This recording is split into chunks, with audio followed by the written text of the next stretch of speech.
Bismillahirrahmanirrahim. Alhamdulillahi rabbil alamin. Wassalatu wassalam ala al-mab'uthi rahmatan lil alamin. Nabiyyina wa habibina wa qudwatina Muhammad ibn Abdullah wa ala alihi wa sahbihi wa man sar ala nahjihi wa ihtada bihadihi wa istanna bisunnatihi ila yaumiddin, amma ba'du. Muslimin dan muslimat, para jemaah, para pencinta ilmu, pencinta Al-Quran, Assalamualaikum warahmatullahi wabarakatuh. Alhamdulillah, syukur kita kepada Allah Azza wa Jalla kerana pada pagi ini 10 Ramadan 1444 bersamaan dengan 1 hari bulan 4 2023, kita dapat menganjurkan satu majlis ilmu bersama dengan ahli Masjid Al-Ghufran dan juga Masjid Ar-Rahman dan semua ahli-ahli pencinta ilmu, pencinta Al-Quran yang berada di serata tempat yang bersama di alam maya ini. Jadi Assalamualaikum warahmatullahi wabarakatuh. Jadi Alhamdulillah, kita sambung perbincangan kita dalam tafsir ataupun dia panggil tadabbur, ta'ammulat kepada surah Al-Ghashiyah. Surah Al-Ghashiyah, surah yang ke-88.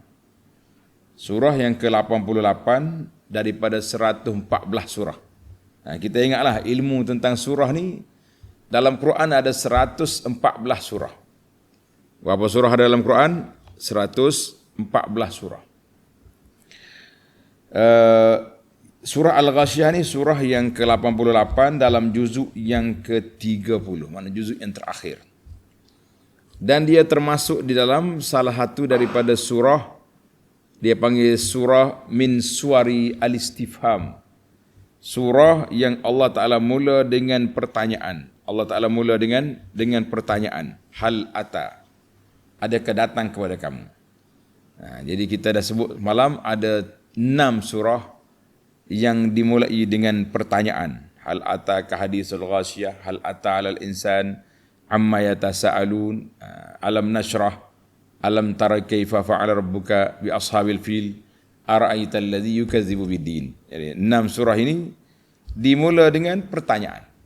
Kena ingatlah, dimula dengan pertanyaan. Jadi kita kata itu semua ni uslub Al-Quran. Ada Quran dimula dengan huruf al-muqatta'ah, huruf yang dipotong. Maknanya huruf yang dibaca ikut huruf, tulisan bersambung.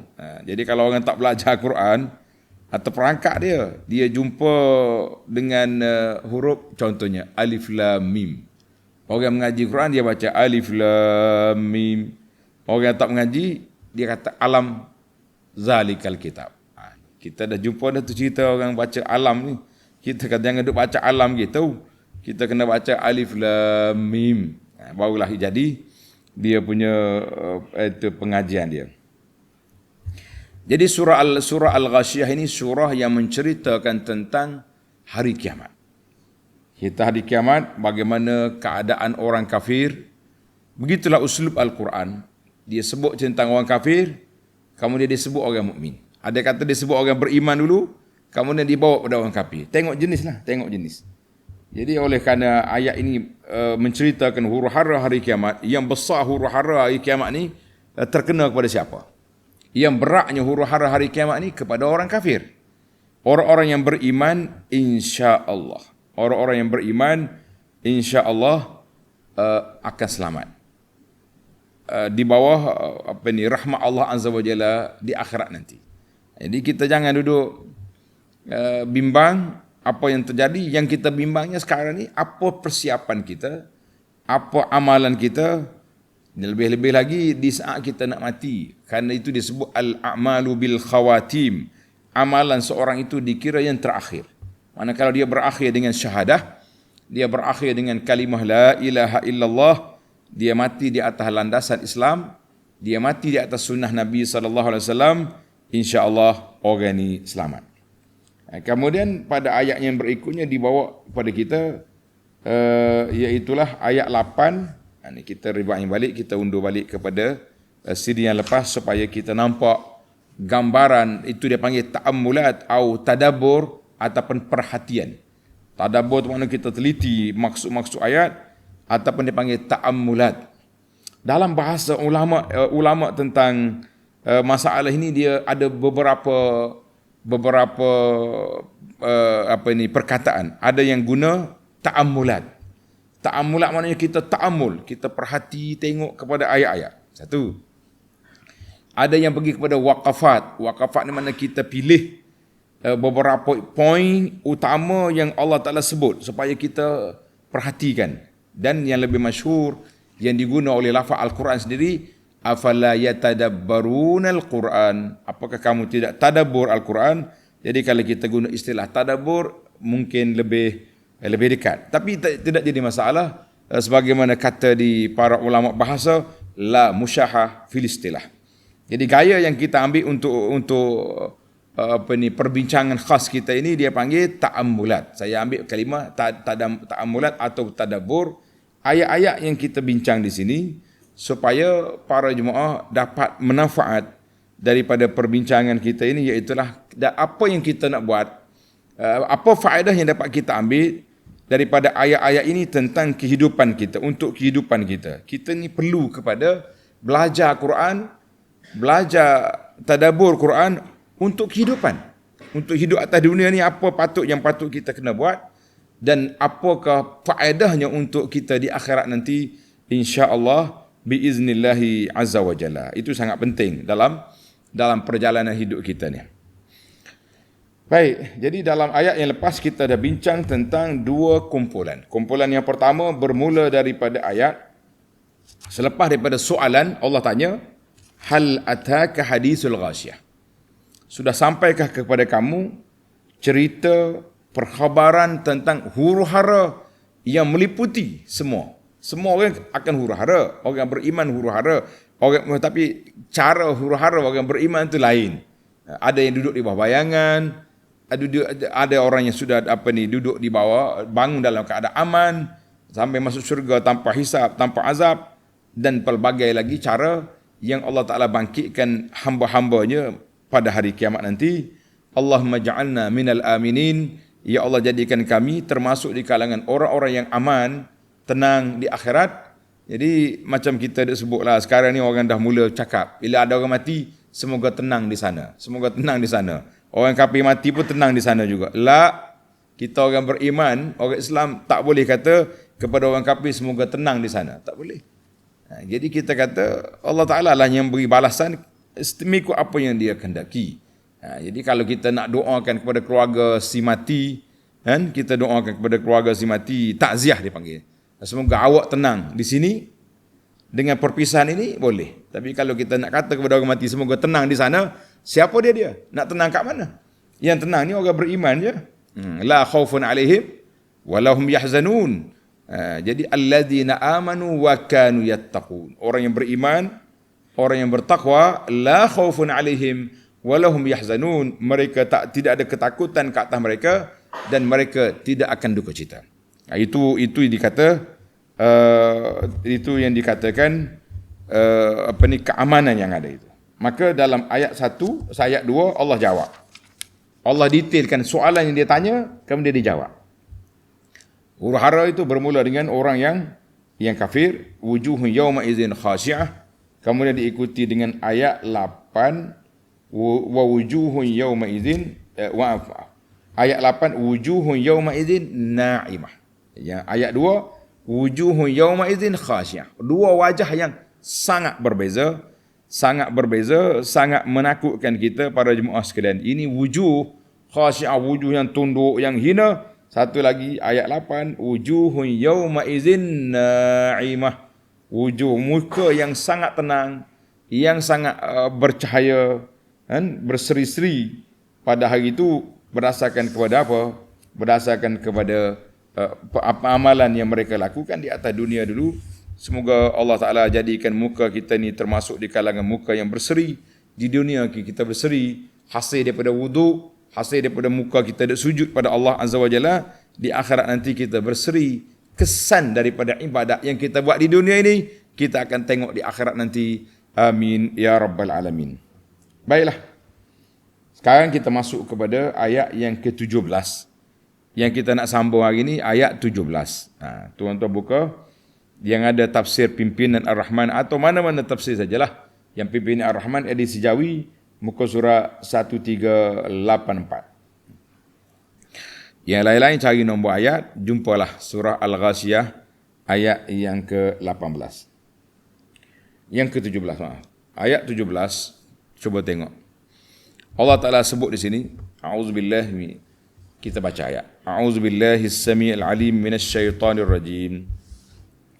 Afala yanzuruna ilal ibili kaifa khuliqat wa ilas samai kaifa rufi'at wa ilal jibali kaifa nusibat wa ilal ardi kaifa sutihat. Tengok terjemahan dia, cukup menarik, sangat comel. Allah kata apa? Afala yanzuruna ilal ibili kaifa khuliqat. Mengapa mereka yang kafir masih mengingkari akhirat? Tidakkah mereka memperhatikan keadaan unta? Satu, Allah suruh tengok unta. Bagaimana ia diciptakan? Satu. Wa ilas samai kaifa rufi'at, dan keadaan langit bagaimana ia ditinggikan binaannya. Wa ilal jibali kaifa nusibat, dan keadaan gunung ganang bagaimana ia ditegakkan. Jadi kita ada tiga. Satu lagi, wa ilal ardi kaifa sutihat, dan keadaan bumi bagaimana ia dihamparkan. Jadi para pelajar sekalian, para ulama ketika membincangkan ayat ini, dia kata ini di antara keajaiban susunan ayat Al-Quran. Ajaibnya susunan ayat Al-Quran, Allah SWT beri kepada kita supaya tengok kepada makhluk-makhluk yang dekat dengan kita. Semua ni dia dekat. Afala yanzuruna ilal ibili. Kita ambil satu-satulah. Satu-satu. Apakah kamu tak tengok kepada unta? Unta tak ada hayawan dalam Quran ini. Dalam Quran ada banyak hayawan. Coba para jemaah senaraikan berapa hayawan yang disebut oleh Allah dalam Quran. Berapa hayawan Allah Ta'ala sebut dalam Quran? Berapa? Ayat ini, ayat kita ni. Ayat ni nama dia unta kan. Ayat ini unta. Lagi? Halo, jangan lupa yang kecil sikit pada unta apa? Bawah pada unta sikit. Lembu. Surah Al-Baqarah, lembu. Habis. Kecil lagi, wa minal iblis naini wa minal ma'zis nain. Al-ma'z. Al-ma'z itu mana? Kambing. Ada sebut dalam Quran. Apa lagi hayawan disebut dalam Quran? Itu hayawan yang dimakan. Unta disebut dah. Baqarah sebut. Kambing sebut. Yang tak boleh makan, al-fil, gajah sebut. Yang kecil, an-namli, semut. Lagi, ba'udah, nyamuk. Apa lagi hayawan yang disebut nama dalam Quran? Tulis sini. Kita nak tengok berapa hayawan disebut dalam Quran. Tapi Tuhan tak suruh kata, mungkin tengok unta, mungkin tengok gajah. Gajah pun pelik juga. Besar, belalai dia panjang. Tapi Allah suruh tengok unta. Afala yanzuruna ilal ibil kaifa khuliqat. Pergi tengok unta, bagaimana ia diciptakan. Maka para jemaah sekalian, sudah tentu di sana ada keajaiban, ada kepelikan yang Allah letak di unta. Kalau tidak, takkanlah Tuhan suruh tengok unta. Tuhan tu tengok unta, dia tak suruh tengok kambing. Makan boleh kambing, tapi tengok tak ada.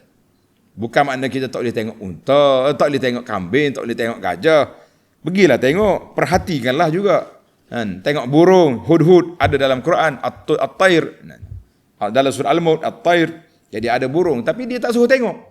Yang Allah suruh tengoknya, apa dia? Unta. Kita kata Masya Allah, tabarakallah.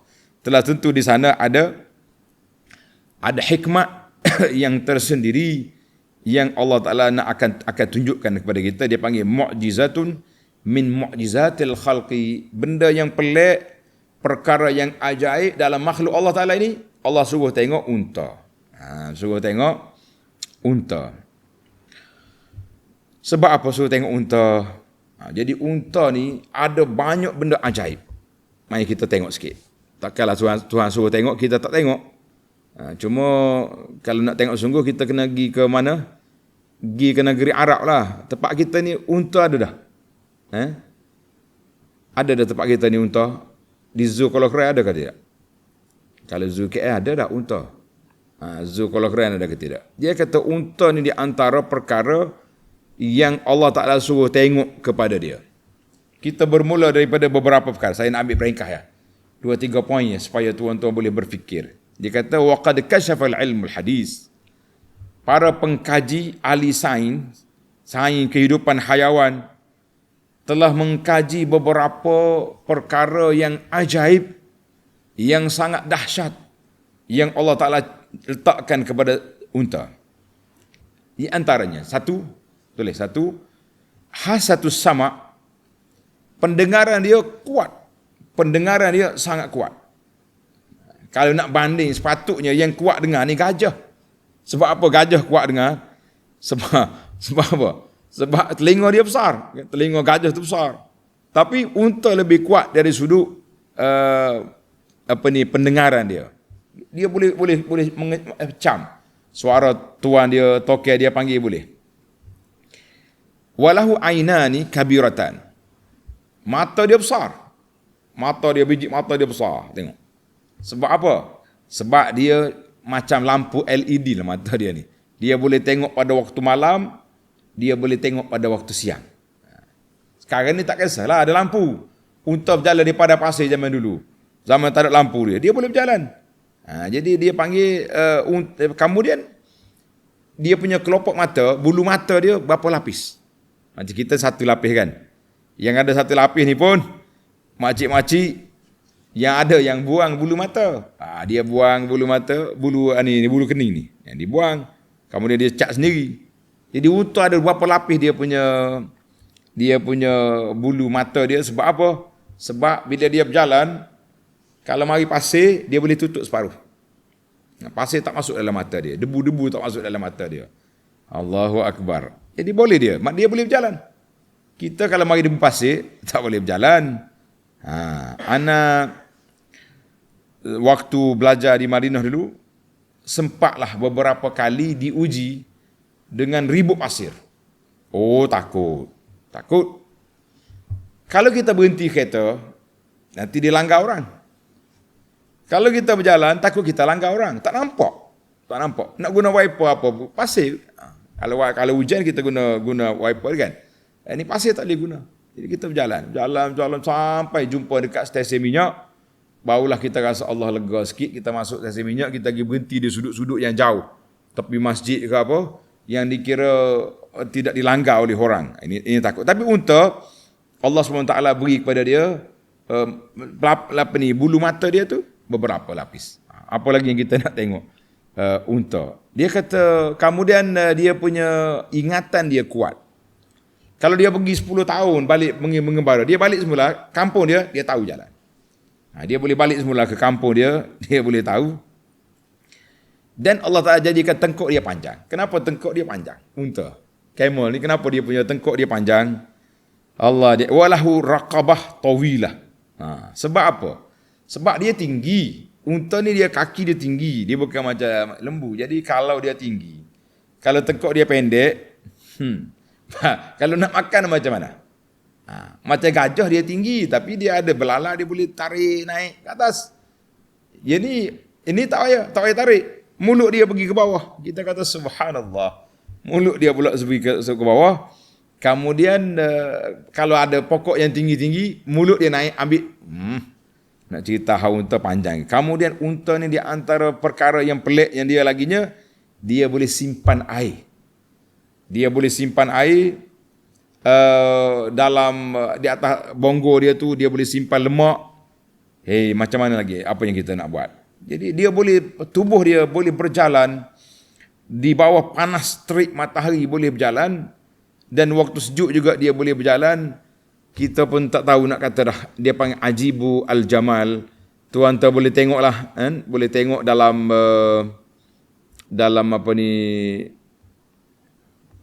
dalam internet lah, cari dalam internet, tengok keajaiban unta, lebih senang. Kita tengok gambar dia, kita tengok apa, lebih orang panggil lebih mudah nampak. Cuma dalam hadis Nabi SAW, Nabi sebut tentang luhumul jamal, makan daging unta. Ada satu lagi sebut.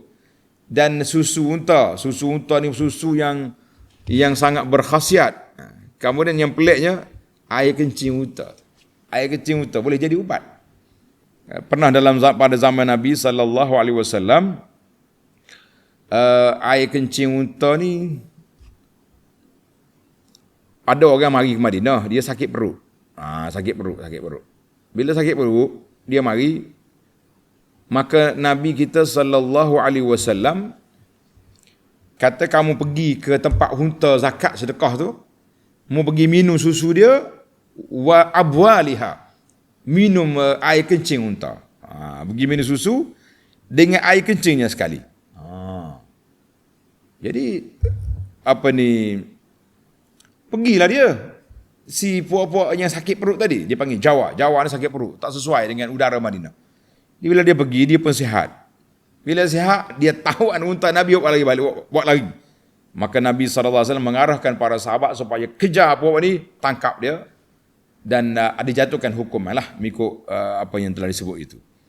Cuma ada sifat unta yang menarik. Ana rasalah, selain daripada fizikal dia yang pelik tadi, dalam katanya Allah Ta'ala sebut dalam Al-Quran, warada fil Quranil Karim, Allah Ta'ala sebut dalam Al-Quran lafaz unta, lafaz ibil. Unta ni banyak makna dia. Unta macam kita ni, afala ilal ibili, unta juga 2 kali sebut. Satu lagi naqah tu unta betina, 7 kali sebut. Al-ir, rombongan unta, bukan seekor, mana unta yang karavan, kafilah itu ada 3 kali sebut. Wal ba'ir unta juga, marratai 2 kali, jamalun sekali. Jadi payahlah ditirak. Maka banyak kali sebut. Kata Ibnu Katsir rahimahullah ta'ala, al-ibil khalquha ajib. Unta ni kejadian dia pelik, kan? Kejadian dia pelik, tarkibuha gharib, susunan dia pun ajib, gharib, wahya fi ghayatil quwwati wasyiddah. Dia ni kuat kalau dia marah orang, dia sepak mati kawan tu. Tetapi dia mudah akur dan tunduk kepada makhluk yang lemah. Dimakan daging dia, diambil manfaat dengan bulu dia, diminum susunya, dan boleh berubat dengan dengan air kencing dia. Hari ini tuan-tuan, kalau kita pergi melawat tempat ladang unta di Mekah tu, sebotol air mineral yang kecil tu, kalau minum susu 5 rial, air kencing dia 20 rial. Jadi saya tak galakkan minum air kencing itu untuk orang untuk penyakit, bukan minuman air kencing. Kalau orang sakit perut, adalah. Baik, yang saya nak kata tadi, keajaiban unta yang kita nak sebut di sini para jemaah sekalian, dia kata, yang saya rasalah di antara hikmat selain tengok fizikal tadi, iaitulah unta ni ada satu sifat orang panggil cemburu. La yasmah li ahadin, dia tak akan benar, termasuk tuan dia sendiri, ketika dia sedang kahwin, sedang buat perhubungan jenis dengan betina dia tak mahu orang tengok. Tengok. Kalau ada orang pergi mengintip, scouting kata orang sekarang ni, Wa in hasa biwujudi man yatajassas. Kalau dia rasa ada orang mari hintai dia tengah buat kerja ni, fa innahu yas'ar. Mana dia akan kejar orang tu, dia akan ini di antara sifat yang cukup menarik. Yang jadi masalahnya lawan kepada unta babi. Kita tak boleh sebut babi, kena sebut khinzir. Khinzir lah. Khinzir pun babi juga. Babi tu khinzir tu babi. Jadi mudah kita cerita. Maka khinzir tu babi tu khinzir lah. Babi ni dia tak ada cemburu. Tak ada sifat cemburu. Betina dia boleh tukar dengan lain. Pasal itulah orang yang suka makan babi mungkin hilang dia punya sifat cemburu, tak ada. Oh, ini majlis parti. Okey, parti. Suami turun kereta sekali berjalan sampai dekat pintu, yang ni pegang betina lain, yang ni pegang bapak jantan lain. Sebab tidak jadi masalah, sebab itu parti nama dia. Tapi unta lah. Unta yaghar, sangat-sangat sensitif dia. Kalau ada orang mengintip dia sedang berkelamin, dia akan kejar.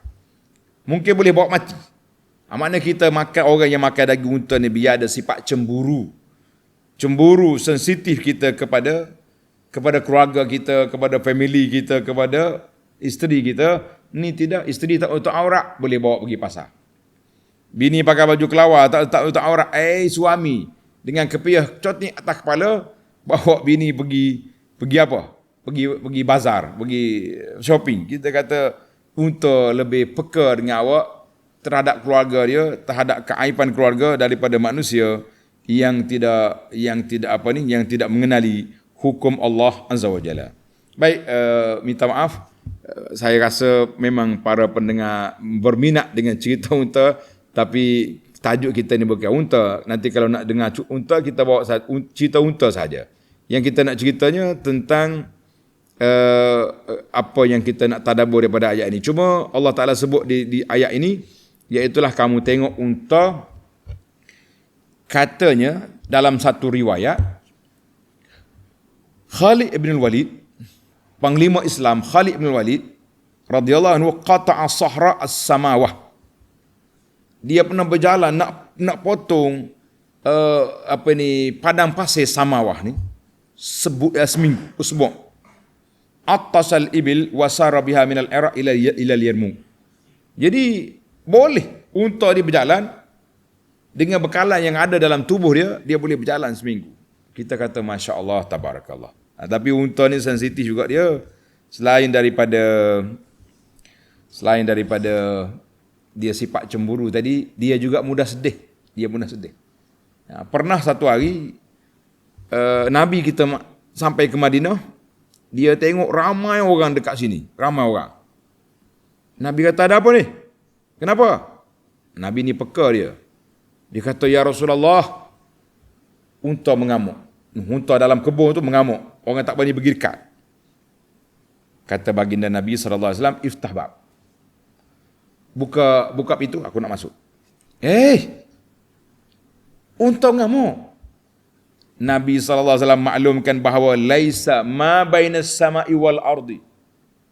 Tidak ada makhluk yang berada di antara langit dengan bumi ini illa ya'lamu anni nabiy, semuanya tahu aku ni nabi sallallahu alaihi wasallam.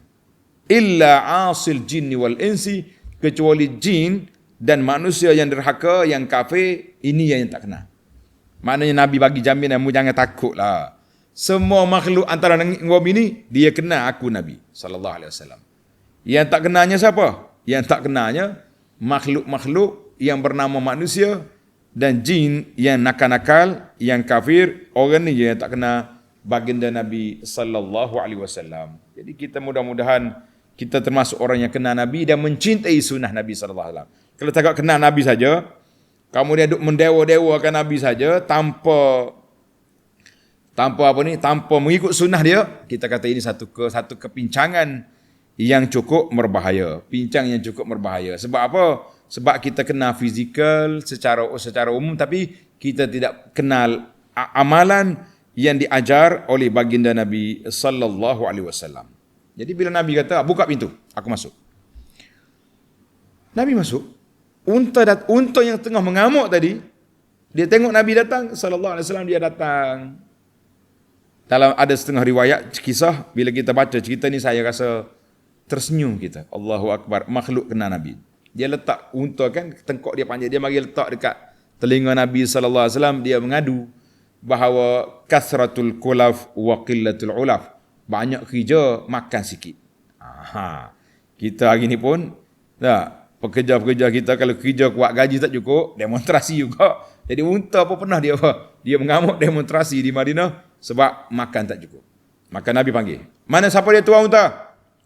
Siapa dia punya tuan? Nabi kata, ama tattaqillah fi hadhil bahimah. Mu tak takut pada Allah Ta'ala ke? Jaga makhluk ni, hayawan ini yang Allah Ta'ala beri duduk di bawah jagaan kamu. Allah Ta'ala beri kamu milik dia ni. Tapi dia mengadu kepada aku, kamu ni bagi kerja banyak tapi tidak beri makan yang cukup. Rehat tak cukup. Allahu Akbar. Cukuplah setakat tu. Minta maaf, cerita unta ni sangat menarik tapi saya nak break situ. Baiklah, kita balik kepada ayat kita. Balik pada ayat kita, maka Allah SWT sebut dalam ayat ini, afala yanzuruna ilal ibili kaifa khuliqat. Kemudian yang kedua, wa ilas samai kaifa rufi'at. Tengok langit, kenapa dia tinggi. Wa ilal jibal, tengok pada bukit, bagaimana Allah Ta'ala pasakkan dia tak bergoyang, tak bergerak. Wa ilal ardi kaifa sutihat, bagaimana bumi dihamparkan. Jadi kalau sebut berhampar, tuan-tuan jangan duduk mikir kata, bumi hampar, rupanya bumi ni bulat ya. La. Bumi ni, bumi ni orang panggil leper ataupun mendatar. Tidak, bukan maksud dia gitu. Maksud dianya bulat, bumi tu bulat, tapi kita duduk atas bumi tu macam hamparan. Tak adalah terbalik gelas, terbalik bangunan, kecuali apabila digoncang. Baik, itu dari sudut 4 perkara. Tanda ni para pelajar. Berapa perkara kita? Langit, bukit dan bumi. Kata di ulama tadabbur, menarik ni. Ulama tadabbur ni dia kata pelik. Dia kata taujihul anzar, kenapa Allah Ta'ala suruh tengok kepada 4 perkara? Tengok 4 perkara ni. Lima fiha min azimid dalail, kerana 4 ini menunjukkan dalil yang kuat di atas kudrat Allah SWT nak bangkit semula manusia. Bila kita tengok jumpa dalil, kemudian kita akan iqrar, mengakui dengan keesaan Allah Azza wa Jalla dan ketuhanan Allah Azza wa Jalla, maka dengan situ lagi mantap kita punya akidah, lagi kuat kita punya akidah. Orang Arab, kita kena fahamlah situasi, dia panggil faham situasi. Situasinya, orang Arab ni dia berjalan di padang pasir. Kanu yusafiruna katsiran. Orang Arab ni musafir banyak. Dia berjalan di atas unta dia, di fayafi wal qifar, mana di padang pasir, kosong, tak ada apa. Mustauhish, sunyi sepi. Kita hari ni pun kalau masuk jalan-jalan dalam bukit, sunyi. Takut kita tak? Kalau takdir Allah Ta'ala bocor tayar kat situ ke, mati kereta tengah jalan, Allahu Akbar, duk fikir macam-macam.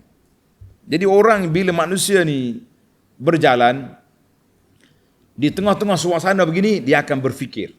Dia akan berfikir banyak benda. Nak cakap tak ada benda. Dulu bukan ada radio, bukan ada TV, boleh dengar-dengar dalam kereta. Kalau ada radio pun mungkin tak ada frekuensi, tak ada. Kalau ada internet pun mungkin tak ada dia punya menara. Maka walaisa hunaka man yashghalu, maka dia kena berfikir. Jadi oleh kerana dia berjalan ni di tengah padang pasir, apa yang dia nampak? Yang pertama, dia nampak unta yang dia naik. Unta yang dia naik, tentulah dia nampak. Yang kedua, tengok atas, dia nampak. Wa ilas sama, tengok kepada langit. Tengok atas, nampak langit. Tengok kiri kanan, nampak bukit. Tengok bawah, nampak bumi. Maka di situlah mereka akan berfikir. Faka'annahu ta'ala, seolah-olah ayat ini, Allah Subhanahu wa ta'ala minta supaya kita berfikir pada waktu kita sunyi, waktu sepi, waktu kita bersendirian, walaupun kita duduk dalam rumah kita sekarang ni, contohnya tuan-tuannya duduk tadabbur ayat ni, duduk alam bilik, rumah kita sempit, bilik 4 segi, tingkap pun tak ada. Nah, contohnya. Tapi nasbah bi afkarina, kita boleh mengembara dengan pemikiran kita tentang keagungan Allah Azza wa Jalla. Saya nak tuan-tuan yang duduk di rumah masing-masing ni, cuba bayangkan 4 makhluk ini depan mata kita. Jadi kita boleh bayangkan bagaimana orang yang berjalan di padang pasir, dia boleh mikir 4 perkara. Tuan tak suruh fikirlah, tengok pokok tak ada. Padang pasir Arab ni bakal ada pokok besar-besar. Jadi yang adanya apa? Yang ada ni lah. Pokok, buat ni, bukit kosong. Bukit batu je. Nampak apa bukit? Alhamdulillah para jemaah sekalian, ini dia panggil munasabah. Kenapa Allah SWT minta kita berfikir kepada 4 perkara ini? Jadi yang pertama, kita kena mikir waktu kita sunyi. Yang kedua, semua makhluk Allah Ta'ala menunjukkan kepada Al-Khaliq, ada pencipta. Yang ketiga, al-ibil kanat anfas amwal. Unta adalah merupakan harta yang paling berharga yang dimiliki oleh orang Arab. Jadi kerana itu Nabi buat bandingan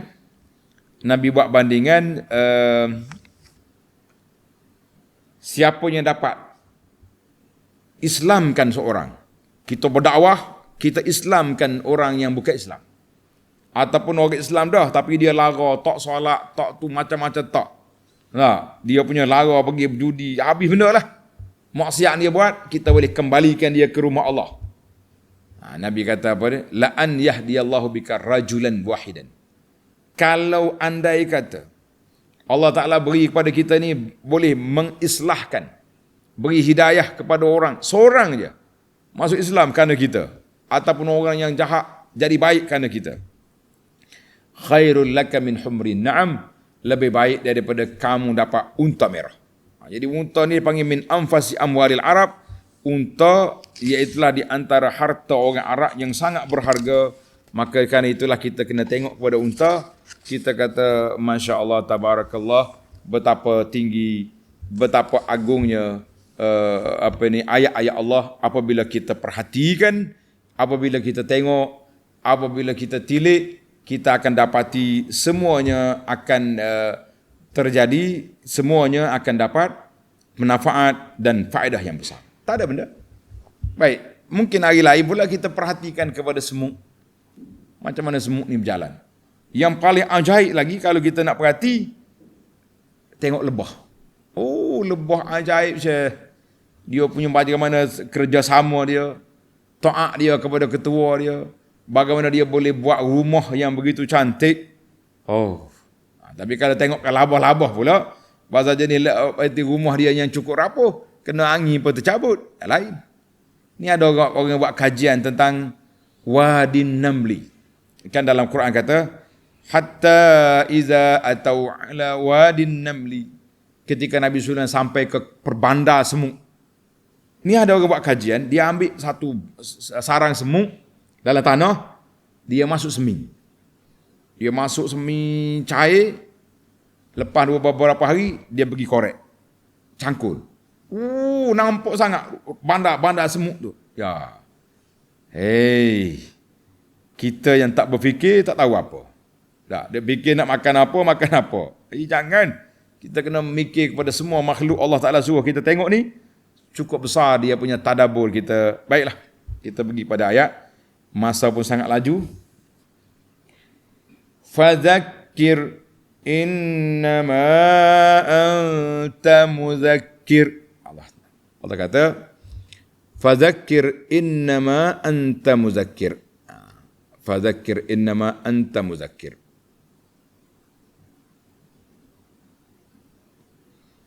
Maka oleh itu berikanlah saja peringatan, wahai Muhammad sallallahu alaihi wasallam, kepada umat manusia, dan janganlah berduka cita kiranya ada yang menolak.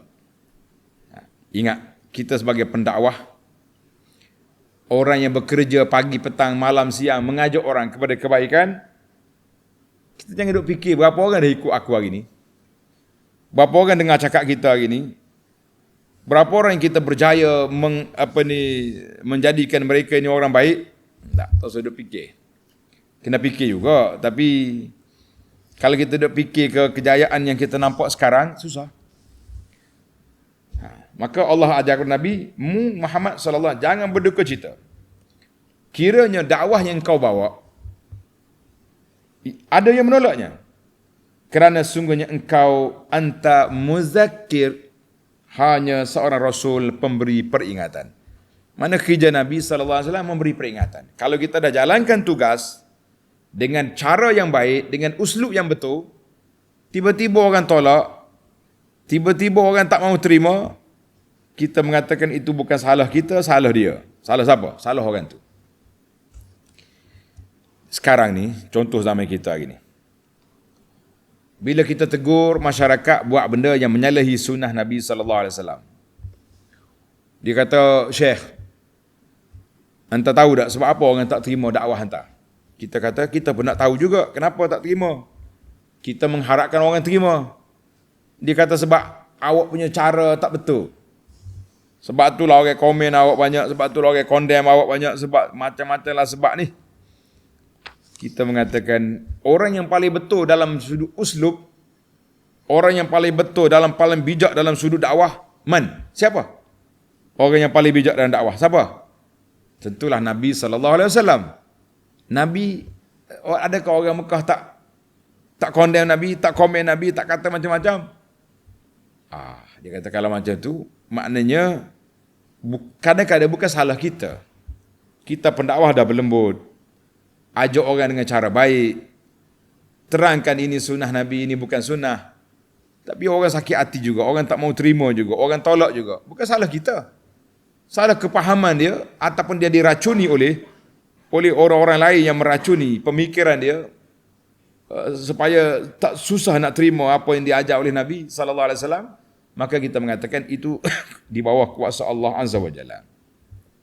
Maka Allah kata, fazakir, khija kamu Muhammad, innama anta muzakkir. Khija kamu, beri tugas kamu memberi peringatan. Lasta alaihim bimusaitir. Lasta alaihim bimusaitir. Jadi ni kerja kamu beri peringatan, beri amaran, sampaikan apa yang disampaikan oleh Allah kepada kamu. Bukanlah kerja kamu bimusaitir.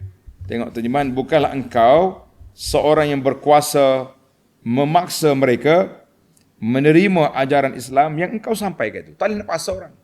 Kita nak paksa orang tak boleh. Kadang-kadang orang yang dekat dengan kita, keluarga kita sendiri, anak-beranak kita pun tak dengar kita. Orang kampung kita yang dekat-dekat pun tak ikut kita. Tidak pelik. Jangan kata, dia ni apalah. Orang kampung dia pun tak pakai buah dia. Lah, bukan soal orang kampung, soal hidayah itu kuasa Allah Azza wa Jalla. Maka di sini para ulama mengatakan bahawa, tanda ni pelajar, hidayah itu dua. Hidayah dua. Kerja Rasul sallallahu alaihi wasallam kemudian disambung oleh para sahabat Abu Bakar, Umar dan imam-imam yang besar selepas mereka, iaitulah kerja hidayatul irsyad. Memberi bimbingan, hidayah, mengajak orang, mendidik orang, menyatakan yang benar. Itu dipanggil hidayatul irsyad, mana bimbingan kita beri. Tapi kita kena ingat, satu lagi dia panggil hidayatul taufiq, hidayah menerima apa yang benar itu biyadillah, itu di bawah kuasa Allah Azza wa Jalla, bukan di bawah kuasa kita. Jadi di bawah kuasa Allah Ta'ala yang maha berkuasa, Allah Ta'ala saja yang maha bijaksana, dia boleh pilih siapa yang dia nak kendaki, dia yang dikendaki untuk dia beri taufik, untuk diberi hidayah. Kerja kitanya minta dengan Allah Azza wa Jalla, Allahumma hdinas siratal mustaqim, ya Allah tunjukkan kami jalan yang lurus, jalan yang kau redai, jalan yang kau sayangi, bukan jalan maghdub, bukan jalan Yahudi, waladdali, bukan jalan sesat orang yang Nasara. Tidak, jadi kita nak jalan yang betul. Maka Allah Ta'ala berkata di sini, lasta alaihim bimusaitir, bukanlah kamu boleh menguasai orang, kamu boleh paksa orang untuk menerima Islam dan menerima ketaatan. Baik, akan timbul soalan. Apa dia soalan? Macam mana tak paksa? Ini kalau orang yang tak solat, kita boleh tangkap. Orang tak keluar zakat, kita boleh tangkap. Kenapa pula tak paksa? Yang ni kita kena betul persepsi yang mungkin orang salah faham. Kita tak boleh paksa orang yang bukan Islam menerima Islam. Itu maksudnya. Kita bawa pedang, bawa pistol, pergi dekat orang bukan Islam, kafir. Si kafir, masuk Islam atau aku tembak kau? La. Tak ada hak kita. Kalau orang dipaksa masuk Islam, agak-agak dia terima Islam dengan hati terbuka ke, dia terima dengan hati terpaksa? Terima hati terpaksa, tak akan jadi Islam. Dia akan jadi macam ni lah, ada orang masuk Islam ni. Masuk Islam kerana nak kahwin ke, kerana nak belaki ke, kerana nak bini ke. Dia bukan nak Islam pun, dia nak kau perempuan tu. Jadi oleh kerana peraturan negara ni, awak nak kahwin dengan Islam, awak kena masuk Islam, dia pun masuklah Islam. Daftar nama sebagai seorang Islam. Kemudian semayanya tidak, baca Quran pun tak belajar, kebetulan bini dia pun tak semaya juga. Sebenarnya bukan masuk Islam, masuk Melayu kita kata. Ini masuk Melayu. Lah, tak boleh. Tetapi, kalau kamu sudah menerima Islam, kamu seorang Islam yang Allah Ta'ala nak beri kepada kamu syurga di akhirat nanti, kamu kena akur, kena tunduk, kena taat kepada peraturan undang-undang Islam. Itu jelas. Maknanya, lasta alaihi bimusaitir, bukan kita paksa orang yang kafir masuk Islam, tetapi kita kena paksa orang Islam supaya beramal dengan undang-undang Islam. Itu ada. Jelaslah perbezaan yang sangat jelas, perbezaan yang sangat ketara. Bezanya, kita tak boleh paksa orang bukan Islam masuk Islam, tetapi kita mesti paksa orang yang sudah Islam beramal dengan Islam. Kalau tidak, apa faedahnya dia masuk Islam? Kalau tak mau masuk Islam tapi nak amal dengan undang-undang dia, kita kata la. Jadi itu dia panggil, jangan guna ayat ini diletak di tempat yang tidak sepatutnya. Ada orang ni, dia guna ayat la yukallifullahu nafsan illa wus'aha. Allah Ta'ala tak paksa kita kecuali kita kan mampu. Semua benda diguna ayat tu belaka. Bila kita kata kita ni sebagai pemerintah Islam, wajib buat undang-undang Islam yang kita mampu. Tak nak buat juga sebab la yukallifullah. Kita kata betul, ayat tu betul. La yukallifullahu nafsan. Tapi kita kena ingat, bukan semua benda-benda yang tak boleh dipaksa, yang kita tidak ada taklif, sedangkan kita mampu untuk buat, tapi kita tak mau buat, maka kita juga akan duduk di bawah peraturan-peraturan yang cukup berbahaya. Sebab apa? Sebab kita dikira orang yang menyalahi peraturan dan tafsir ayat mengikut suka hati, kita kata tidak. Baiklah. Tengok ayat berikut. Illa man tawalla wa kafar. Akan tetapi sesiapa yang berpaling dari kebenaran serta ia kufur engkar. Makna orang lawan juga. Kita dakwah dengan cara baik, tapi mereka melawan. A'rada 'anil haqqi. Dengan melawan ayat-ayat Allah, maka pada ketika itu kita kena lawan. Dalam Islam, sebelum kita berlawan dengan orang kafir, kita ada 3 pilihan. Maknanya, bila kita pergi dakwah dia, bos, saya datang ni nak ajak awak masuk Islam. Aslim, taslam. Masuk Islam, kamu selamat. Dan kita kekalkan awak sebagai pemerintah di negeri ni. Cuma pemerintah yang mesti tunduk pada undang-undang Islam. Kalau dia terima, selesai. Terima? Sudah. Saya sorry lah. Saya tak boleh terima Islam. Saya nak kekal dengan agama saya. Ikutlah agama apa dia. Ahlul Kitab ke, Majusi, apa saja agama. Tapi saya akur kepada pemerintah Islam. Itu pun tak apa. Kita terima dia. Dia panggil Ahlul Zimmah. Maknanya orang yang duduk di bawah perjanjian damai dengan kita. Beres. Awak duduk sini, kebunmu kebun, awak tak ada sabar usik. Awak tokel sini tokel. Cuma peraturan yang kena terima lah. Kalau dia duduk jual arak, duduk main judi, duduk makan babi cara terang-terang, itu kena sembunyi sikit lah. Sebab mengganggu sensitiviti Islam. Yang ketiga, dia kata no. Saya tak mau masuk Islam. Saya tak mau tunduk pada Islam. habis nak lawan. Itu jadi peperangan tu. Jadi kita salah faham. Dia ingat kalau orang Islam, dia kata Islam ini ganas. Masuk negara orang dengan pedang. Kita kata betul. Tapi ba'dal muhawalatis salas. Maknanya nak sampai ke pedang, kita dah berunding. Dakwah dulu. Berunding. Tak mau juga, baru lawan. Itu, baiklah. فَيُعَذِّبُهُ اللَّهُ الْعَذَابَ الْأَكْبَرُ. Jadi, akan tetapi, sesungguhnya, maka Allah akan menyeksanya dengan azab seksa yang seberat-beratnya. Jadi kalau kamu tak mau juga, mau lawan juga, tak apalah.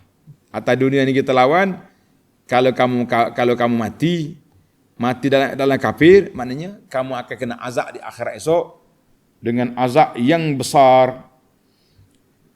Akhir sekali Allah sebut ayat ini, inna ilaina iyabahum. Sesungguhnya kepada kamilah kembalinya mereka. Semua kita ni akan kembali kepada Allah. Yang beriman kembali kepada Allah. Yang kafir balik kepada Allah. Thumma inna alaina hisabahum. Yang pertama, inna ilaina iyabahum. Yang kedua, thumma inna alaina hisabahum. Selain daripada itu, sungguhnya tanggungan ke atas kamilah soal menghitung amal mereka. Jadi kita ni, bila kita tahu kita akan dihitung oleh Allah Azza wa Jalla, kita tahu kita akan dipersoalkan di hadapan Allah Azza wa Jalla, maka kita kena berhati-hati, kita kena takut bahawa kita duduk di bawah jagaan pemerhatian Allah Azza wa Jalla. Semua kita akan dibalas, semua kita akan dipertanggungjawabkan dengan apa yang kita lakukan ini. Wallahu a'lam. Baiklah.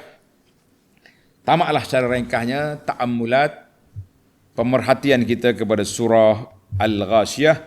Sekarang kita cuba buat rumusan kepada dua siri yang kita bincang daripada awal sampai ke ini. Dia kata yang pertama, al-isyaratu ila yaumil qiyamah. Isyarat surah Al-Ghashiyah ini memberi peringatan kepada kita tentang hari kiamat. Al-Ghashiyah ni, Ghashiyah tu salah satu daripada nama kiamat, nama dia Al-Ghashiyah. Al-Ghashiyah. Jadi surah ini menjadi satu surah pendidikan yang besar. Apabila kita belajar, kita tahu kita akan mati, di sana ada kiamat yang kita yakini akan datang, maka kita akan buat persiapan untuknya. Baik, yang kedua, jazaul kuffar yaumal qiyamah. Allah Ta'ala sediakan kepada balasan kepada orang kafir pada hari kiamat dengan muka mereka khasyiah dengan begitu hina. Kemudian jaza al-mu'minin yaumal qiyamah, balasan Allah Ta'ala beri kepada orang mukmin pada hari kiamat, wujuhu yauma idzin na'imah, muka yang begitu cantik, yang begitu comel, yang begitu lawa, dan disediakan beberapa syurga yang telah disebut sifat-sifatnya tadi. Kemudian Allah Ta'ala sebut kepada kita at-tadlil ala qudratillah. Allah Ta'ala buat kepada kita beberapa bandingan tentang kuasa Allah Ta'ala. Dalam ayat ini, Allah Ta'ala oleh kerana ayat ini turun kepada Quraisy, maka Quraisy ini pengembara. Rihlatus Syita, musim sejuk dia mengembara ke Yaman, contohnya musim panas ke Syam. Maka mereka akan melalui perjalanan tabi'i. Tabi'i dianya naik unta, tengok kepada bukit, tengok langit, tengok bumi. Jadi Allah Ta'ala beri kepada dia benda-benda yang sesuai dengan apa? Dengan kedudukan mereka, dengan jiwa mereka. Kemudian fazakir innama anta muzakkir, as-sabatu ala da'wah. Ini Allah Ta'ala nak tetapkan kita, kedudukan kita supaya berdakwah ke jalan Allah Azza wa Jalla walaupun ditentang oleh orang. Teruskan perjuangan, selagi ada peluang, di situlah kita akan berdakwah. Kemudian yang terakhir, ruju'un nas ilallah. Penutup surah ini Allah Ta'ala sebut kita semua ni akan kembali kepada Allah Azza wa Jalla. Yang baik akan menerima balasannya, yang buruk juga akan menerima balasannya. Maka kita minta dengan Allah Ta'ala selamat, sejahtera. Tamaklah perbincangan ringkas kita, ta'ammulat ringkas kepada surah Al-Ghashiyah. Adapun detail surah ini InsyaAllah bila sampai kepada tafsir, siri-siri tafsir subuh kita akan teruskan perjalanan ini sampai ke khatam Quran. Kita akan lalui surah ini, kita akan detailkan di sana tentang tafsirnya, insyaAllah. Jadi terima kasih kepada semua yang hadir di alam nyata, di alam maya, dan juga pada pihak penganjur, muslimin dan muslimat, pencinta ilmu sekalian. Sekian, subhanakallahumma bihamdika, asyhadu an la ilaha illa anta astaghfiruka wa atubu ilaik. Wa sallallahu ala nabiyyina Muhammadin wa ala alihi wa sahbihi ajma'in. Walhamdulillahi rabbil alamin. Wassalamualaikum warahmatullahi wabarakatuh.